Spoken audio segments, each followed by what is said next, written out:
story. And did I ever tell you the story about the Rebbe Rashab in the train station in Warsaw?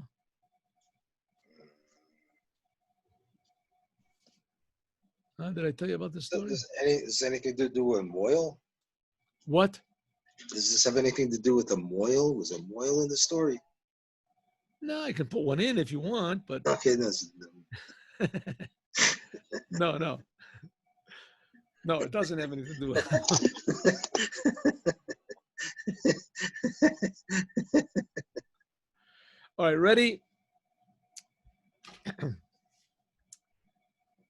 Oh, here's another story about it. Yeah.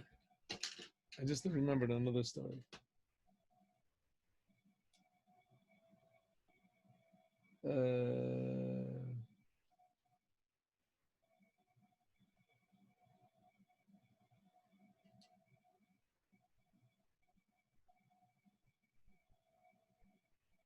Okay, here's the story. A lady comes to the Rebbe Rashab. The Rebbe Rashab was the fifth Rebbe of Chabad. He passed away in 1920? And she came all crying, and what happened? Her husband left her. Her husband left her, and she has children at home. Her mother is taking care of the children, but her husband left her. He left Judaism, shaved off his beard, left and ran off with a non-Jewish woman, and left Judaism, left everything, and now she's stuck at home, and she can't remarry because she has no divorce bill. But on the other hand, she's stuck with the children. She has to provide for them, but she can't go out to work because she can't leave the children at home. So she sort of leaves the children with her old grandmother. The situation is terrible.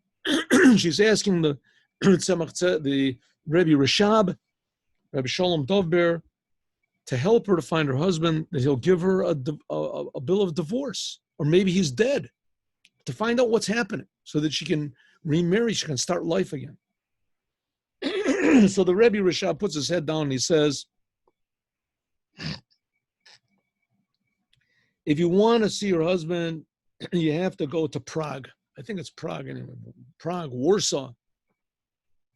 You have to go to the city of Warsaw, Poland. The Rebbe Rashab was sitting in Lubavitch, and this was in, Belarus. And to go to Poland, Warsaw, she wrote a letter to the Rebbe. That was what it was. I'm sorry. Let's start the story over again. This lady whose husband had left her, she came to the Rebbe Rashab. As far as I know, the Rebbe Rashab did not see women. He did not take women in for yechidus. They would write a letter. So this lady, she came to the Chassidim, and she was all crying and this. And the Chassidim said, write the Rebbe a letter. Meanwhile, we'll find you a place to live, and we'll see if you get an answer. So she writes a letter to the Rebbe explaining her terrible plight, that her husband had left her alone years ago, 2-3 years ago. And she doesn't know what to do. So she wrote the letter, and sure enough, the Rebbe gave her an answer within minutes or whatever. Your husband is Warsaw. Go to Warsaw. So the Hasidim are tremendously happy. You got an answer from the Rebbe. So quickly, they got up money for her, collected money, enough money to hold her over in Warsaw for a month.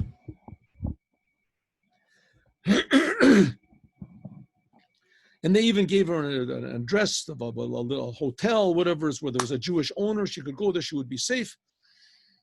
And she'd go to Warsaw. So she takes a train. She goes to Warsaw. She gets off in the train station of Warsaw. And she's a very simple lady. She doesn't know. She had no idea how immense Warsaw is. Warsaw's a huge city, millions of people in Warsaw. And just the train station alone was just huge. And there's hundreds, thousands of people walking around quickly going to their stations, and there's all sorts of announcements. And and she's standing there with her old suitcase.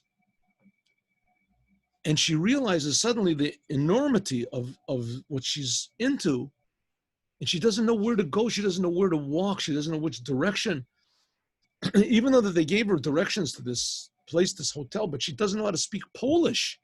She can't talk to anybody, and she's just overwhelmed. She puts her suitcase down next to her, and she just stands, puts her head in her hands, her face in her hands, and she starts weeping. She's just weeping uncontrollably. She's just a simple, helpless lady, and she's been through so much now. Also, her husband has left her, and she's all alone, and she's unprotected. Against this whole entire world, one little weak Jewish lady, never did anything bad to anybody. What? She's standing there and crying and weeping uncontrollably. Suddenly she hears somebody saying in Yiddish, right? Schuldig, ich can help from there. Can I help you? She opens up her eyes and she sees there's this sort of a younger fellow. He's got like a reddish beard, a religious Jew. And she says to him in Yiddish, oh, yes, the Rebbe Rashab sent me here from Chabad, this Lubavitcher Rebbe, he sent me here. She tells him the whole story. My husband left me and I'm all alone and I don't know where to go. And please, I have a car where to go, which street, but I don't speak Polish. I don't know what to do. So this man says, 1 second, your husband, what was his name? Says, oh, his name was Shmerel, but he probably changed his name. He left Judaism totally. Said, how did he look? He had a sort of a bushy beard, but he shaved off his beard. He looks totally different. He had any sort of signs at all? He said, well, he did have sort of like a scar over here on it. I said, I know where he is. What? I said, I know where your husband is. He calls himself now Stanislav. And look, come with me. Takes her to the big opening. He says, see that bar over there? It's all painted like green on the outside. That's where he is. He's sitting in the back and he's playing cards. He goes there every day. So she says, thank you. Says, there's nothing. He says, can I help you? You need money? No, I'm okay. She goes to this bar with her, opens the door. She's got holding onto her old suitcase. A small suitcase battered. Walks in, it's all dark and smoky in the place, dim lights. People are laughing and they're this. And she's never been in a bar before in her life. She doesn't know what it is. She's walking through and she's looking. You remember, she says in the back. So she goes to the back and it's all like dark over there. And she's trying to look, her eyes get adjusted. She sees there are people that are playing cards there. She hears the cards clicking and she's staring and staring, trying to get her eyes used to it. All of a sudden someone says, Sora, how did you find me here? Sora. She looks and she sees someone she doesn't really recognize it, but she sees a little scar on his head. She says, it's you, Shlomo. All of a sudden he puts his cards down. He stands up and he says, Sora, how did you find me here? Oi. He starts walking back and forth. He says, the days, and it's all noisy in the place. Nobody even pays attention to him. He said, listen, let's go outside. They go outside. He says, listen, I want you to know, since the day that I left you, I've only had bad luck, only terrible things. It was such a big mistake. I don't know what got into me. Why did I leave? Why did I leave Judaism? Why did I leave God? It was so good, everything. I don't know what happened to me. I went crazy. Please take me back. Please forgive me. Please, I'll do anything you want. God, forgive me. Starts crying and wailing.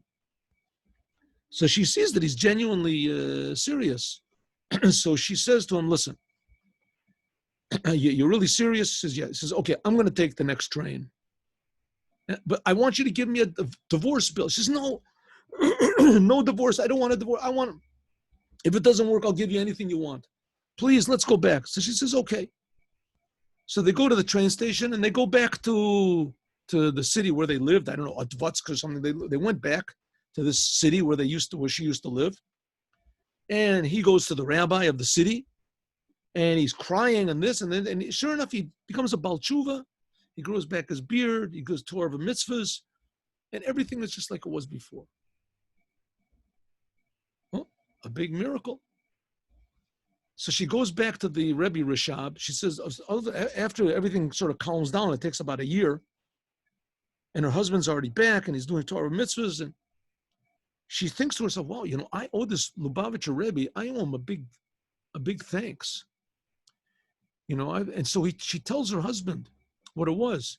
So he takes some money and he puts it in an envelope. He says, go back to this Rebbe and give him some money. He probably has a lot of institutions for his yeshiva and things like that. Tell him he should use this as his charity for his yeshiva, with his widows and orphans. So she goes back. She takes the train back to Lubavitch,